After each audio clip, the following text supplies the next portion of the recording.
our largest problem was how do we create an effective network to manage the kind of complexity that this category poses. Extremely complicated product from a supply chain point of view, and extremely complicated product because of non-predictability of supply. Right? Those two make it close to impossible for us to create a network or do a network design that enables this on a daily basis. How do we create predictability in a non-predictive supply product, right? And I think, even to this date, I would believe that this is a problem that has a long way to go before we solve it completely. But thanks to the journey we have had with Extro 10X, I think it's reached at least some form of surety, right? We now know what all not to do, right? More than what all to do, which I think is actually a great place to be.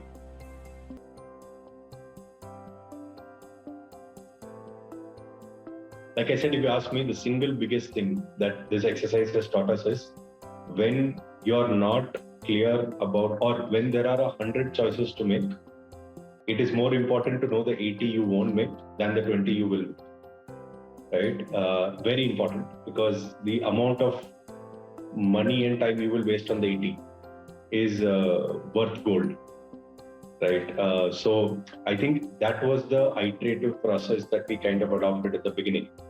And that one, I think 3 sessions that we took, 3 or 4 sessions over, I think almost a month that we did, iterative after iterative, iteration after iteration. I think eventually the document that we created at that time is something we still refer to.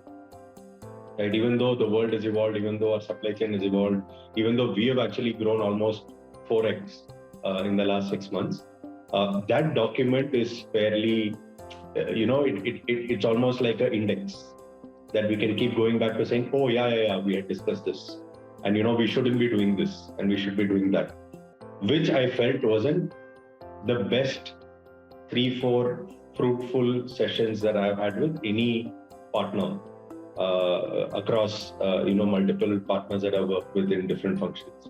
Extro 10X was always a great sounding board, right? Because there were a lot of things which are very easy to put down in theory, but when we actually get into execution, there's always something new that comes up, the real world problems that come up, right?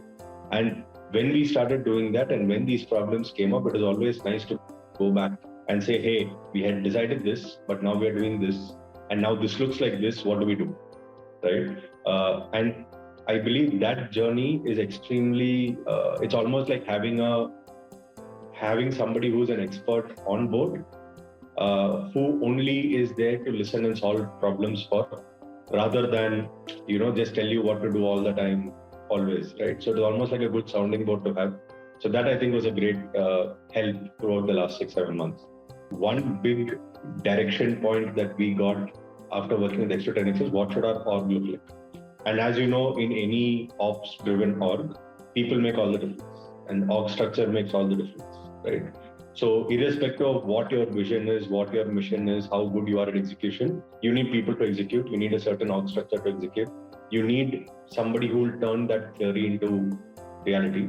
And I think a lot of what our org looks like today is thanks to all of those conversations we had with Extro 10X. We are still not, at 100% obviously, but we are getting there, and we at least have a direction to take.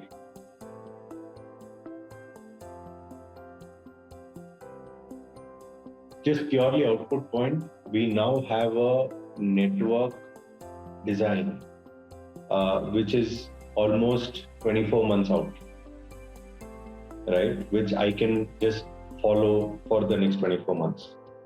We then have an org structure, which is at least 18 months out, right? The org structure, if I execute the org structure that we have now put down on paper, it will take me time to execute, because obviously, it takes time to hire and build and all that. But I know for a fact that it will hold me, or it will hold my vision for the next 18 months at least. And then we'll have to see whether we should pivot or not. Or actually consolidating all of our big industry shaping salts closer to source, which was something that we always wanted to do. We didn't know how we should go about it. I think that's then the next big thing that we've achieved out of this journey. The way in which they're structured and the DNA that they've built, which is genuinely co-creating, right? That will definitely take them a long way. And this is a definite gap in the ecosystem, because co-creation as an angle is important, but the rate at which things evolve in a startup world, definitely traditional advisory outputs are not built for that, right? So, which means that I think we have we were absolutely, I'm sure Abhi would have covered, we have definitely derived a lot of help from this assignment, and we continue to look forward to X to 10x help as we grow from really from X to 10x, right? So I think, in summary, you guys have built something very unique for the ecosystem, which is definite gap in the industry. And I think we have had a great experience in terms of making each of the hours that we have spent with the team really count. And in spite of the fast evolved evolution that we go through, to get things that in time, get necessary inputs in time is very important. That's what X2 has been able to manage, and which is why it is it's a great addition to the ecosystem.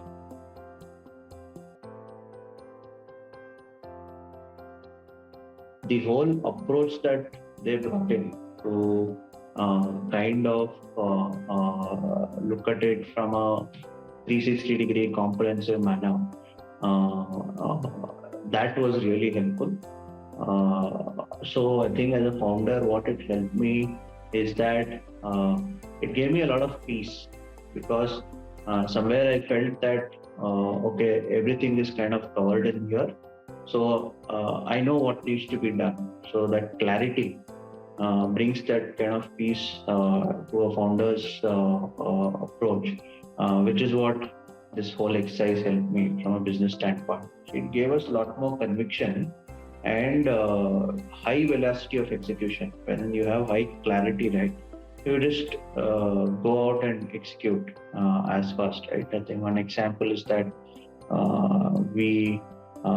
I think we became one of the largest processing bandwidth in the country in a matter of 4 months, just getting out of COVID, right? And we could pump in so much of execution velocity because we knew that we wouldn't regret on it, right? So that's an example. That's an example where it just amplified our execution velocity.